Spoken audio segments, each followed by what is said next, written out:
Beni dünyanın her bir yerinden izleyen vatanımın güzel ve değerli insanlarını saygı ve sevgiyle selamlıyorum değerli izleyiciler.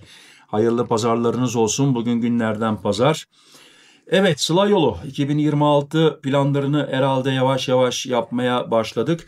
Biliyorum 2025'in sonunda da gidecek vatandaşlarımız var yılbaşı kutlamaları için. Şimdiden hepinize hayırlı yolculuklar olsun. Ama dikkat, bakın, Sıla Yolu sürücüleri için kritik uyarı.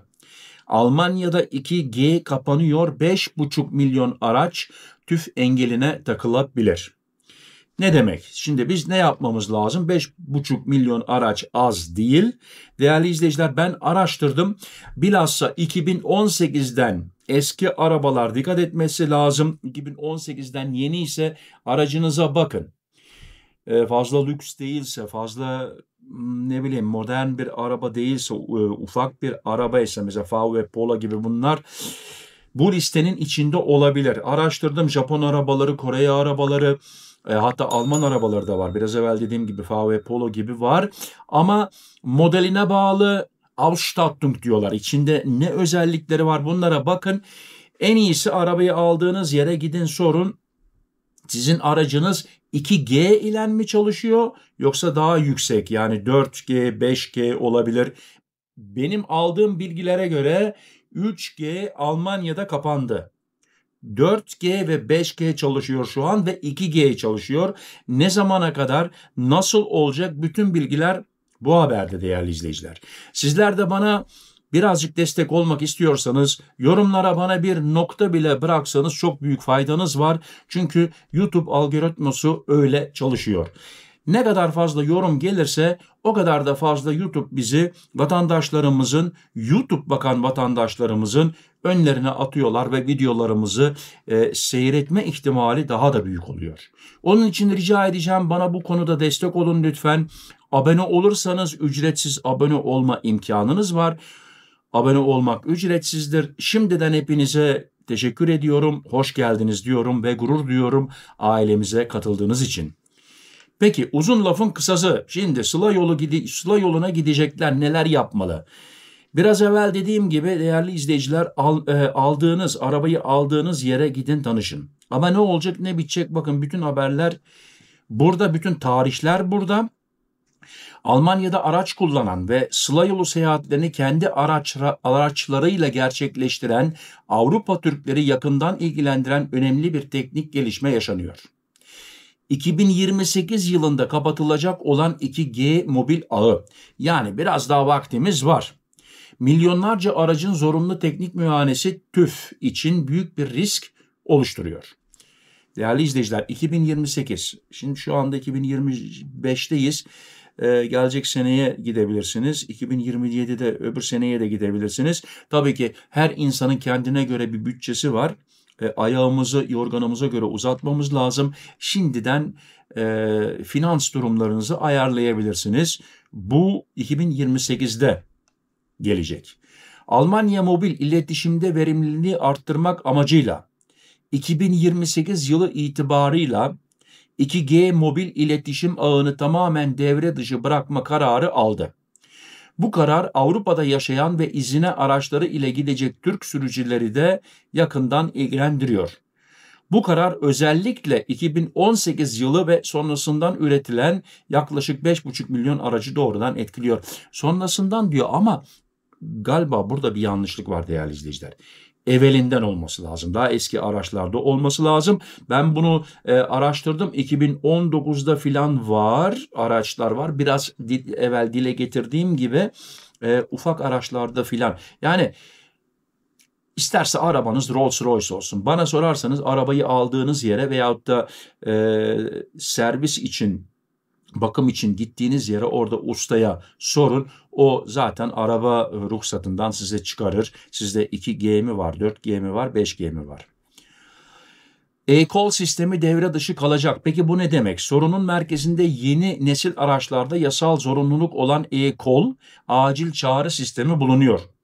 Biliyorsunuz, kaza yaptığınız anda imdat sinyali gidiyor polislere. Polisler burada İsviçre'de böyle çalışıyor. Şimdi yanlış konuşma yapmayayım. Almanya'yı bilmiyorum. İsviçre'de şöyle gidiyor. Polisin merkez sistemine bir sinyal gidiyor. Filanca yerde diyor bir araba kaza yaptı. Ve polis sizinle iletişime geçiyor. Arabanın içinde sizinle konuşabiliyor. Çünkü telefonla çalışıyor bu. Size yardım gönderiyorlar. E-call sistemi bu. İtfaiye gönderir, ambulans gönderir. Ama dikkat ha, alkollü araba kullanırsanız da o sinyal gidiyor. Polis geliyor yani, dikkat. Kaza anında otomatik olarak acil yardım çağrısı yapan ve hayati öneme sahip olan bu sistem etkilenen milyonlarca araçta ne yazık ki eski 2G teknolojisi ile çalışıyor. 2G şebekesinin kapatılmasıyla bu sistemler anında işlevsiz hale gelecek.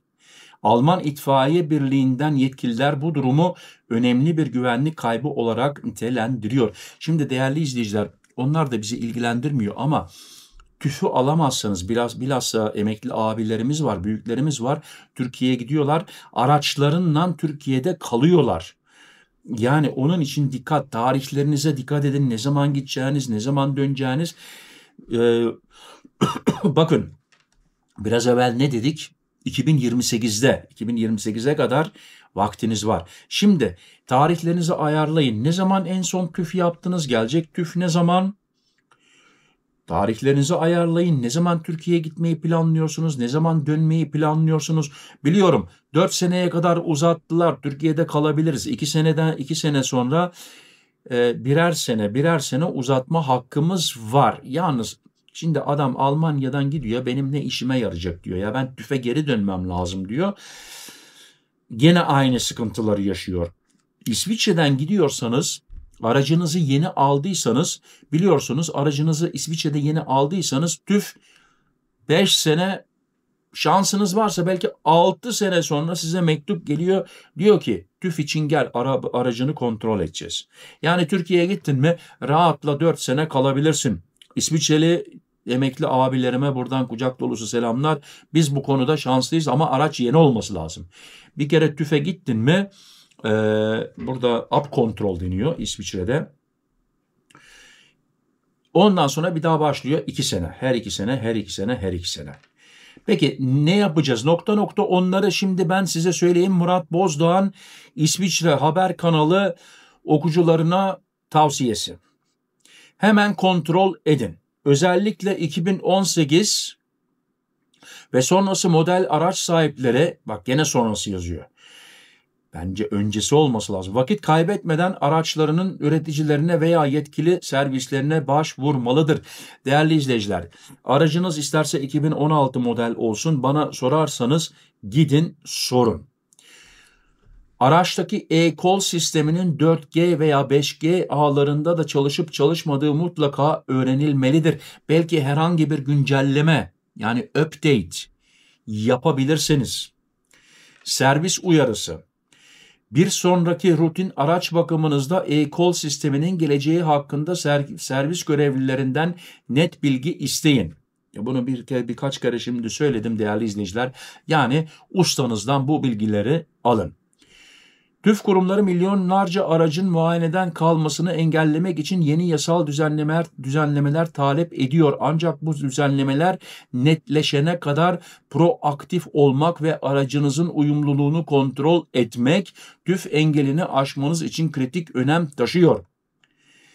Şimdi ben Murat Bozdoğan diyorum ki inşallah bu bilgiler işinize yaramıştır. Bakın 5,5 milyon araç söz konusu ve yani oradan bir Ahmet'in, buradan bir Mehmet'in, şuradan bir Mustafa'nın aracı da bu 5,5 milyon aracın içinde olabilir. Bu vatandaşlarımız belki de Türkiye'ye gidecekler, gelecekler. Onun için TÜV için dikkat. Yani TÜV'de takılabilirsiniz. Olmaz. Plan yaparsın, ona göre maddi durumunu da ayarlarsın. Gidersin araban TÜV'den geçmez. Bu sefer ne olur? Bütün planlar darma duman olur. Benim çok başıma geldi.